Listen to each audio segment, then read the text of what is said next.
Linking workbooks in Excel. Learning ডেটাওয়ার্কসে সবাইকে স্বাগতম এবং ভিডিওটি শুরু থেকে শেষ পর্যন্ত দেখার আমন্ত্রণ রইল। আমরা আজকে দেখব পার্ট 19 এর টিউটোরিয়ালটি।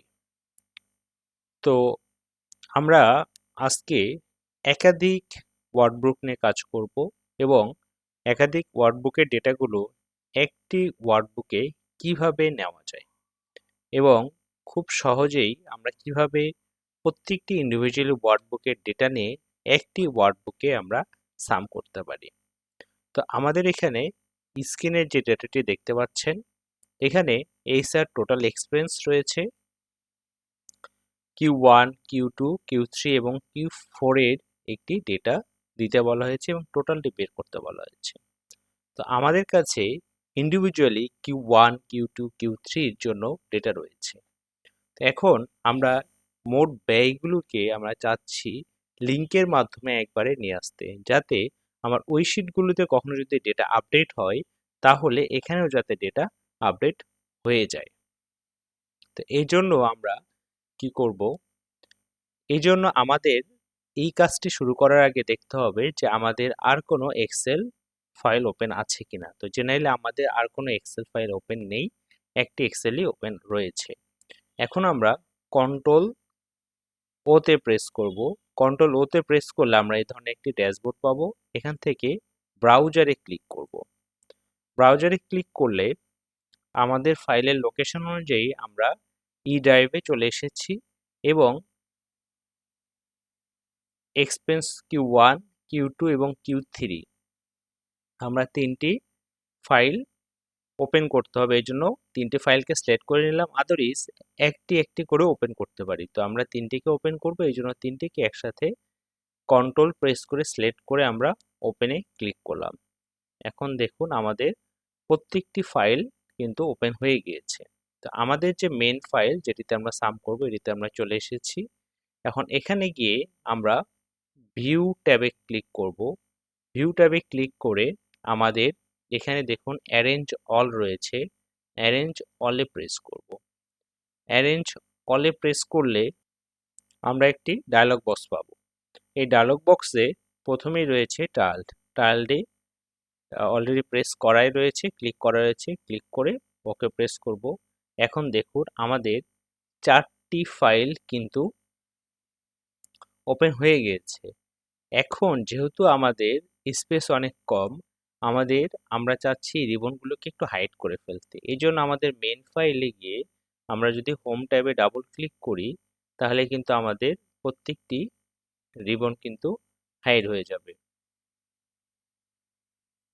প্রত্যেকটি আমাদের রিবন হাইড হয়ে যাবে। এখন দেখুন আমরা যথেষ্ট একটি স্পেস পেয়েছি এবং ডেটা মোটামুটি বোঝা যাচ্ছে। এখন আমরা কি করব, এখন লিংকের মাধ্যমে আমরা এই তিনটা শিট থেকে বা এই তিনটা ওয়ার্কবুক থেকে আমরা একটি ওয়ার্কবুকে ডেটা নিয়ে আসবো।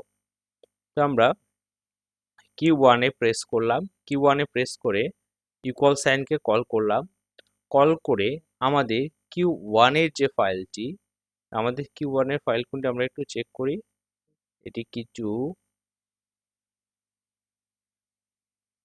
এটি হচ্ছে আমাদের Q1 এর ফাইল।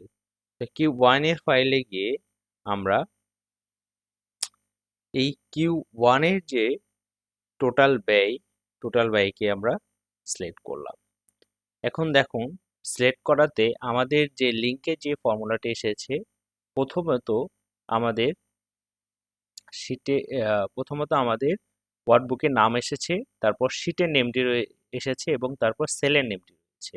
তো আমরা জেনারেলি যেহেতু প্রত্যেকটা ডেটাকে যে নেম আছে এই নেম অনুযায়ী প্রত্যেকটা ডেটা নিব, এই জন্য আমরা এই log7 এবং log এই ডলার সাইনটাকে আমরা তুলে দিব।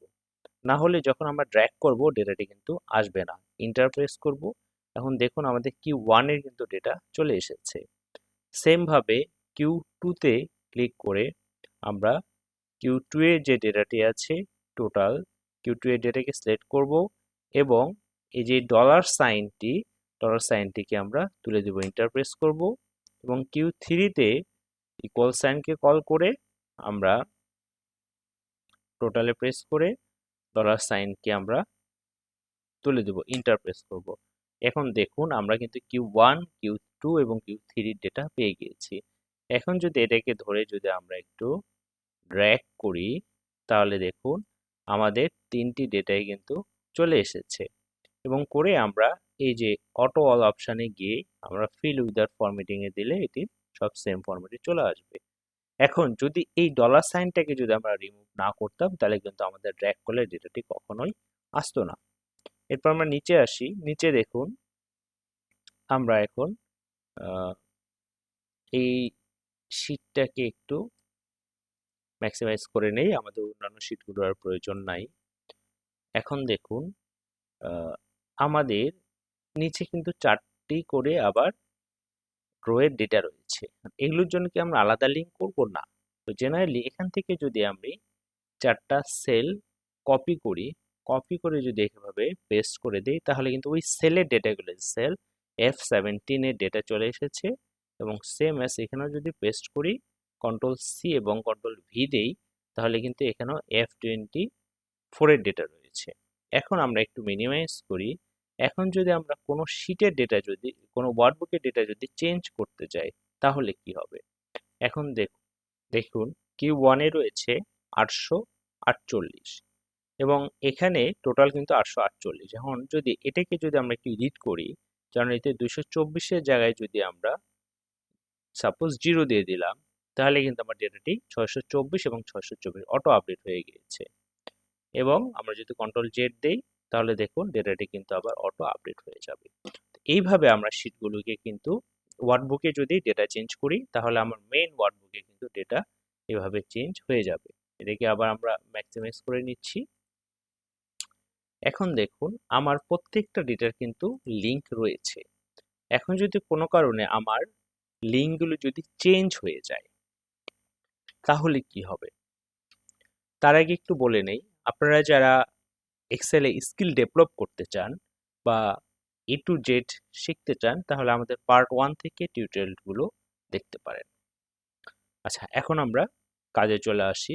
এখন দেখুন, এখন যদি আমাদের ডেটাগুলো কোনো কারণে লিঙ্কগুলো চেঞ্জ হয়ে যায় বা আমাদের ফাইল নেম বা লোকেশন যদি চেঞ্জ হয়, তাহলে আমরা কি করব?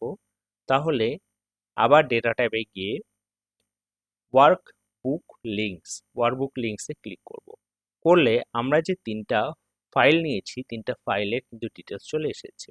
এখানে 3 ডটে যদি প্রেস করি, তাহলে দেখেন ওপেন ওয়ার্কবুক। আমরা যদি আবার ফাইলটাকে ওপেন করতে চাই, ওপেন করতে পারবো, কপি লিঙ্ক করতে পারবো এবং চেঞ্জ সোর্স এবং ব্রেক লাইন। চেঞ্জ সোর্সে যদি আমরা একটু প্রেস করি, কোনো কারণে আমার যদি ফাইলটা চেঞ্জ হয়ে যায়, কোনো লোকেশনে যদি চেঞ্জ হয়ে যায়, নেম যদি চেঞ্জ হয়, তাহলে আমরা ব্রাউজারে গিয়ে ওই ফাইলটাকে আবার সিলেক্ট করে দিলে আমাদের ডেটা কিন্তু চলে আসবে। আমরা ক্যান্সেল দিচ্ছি।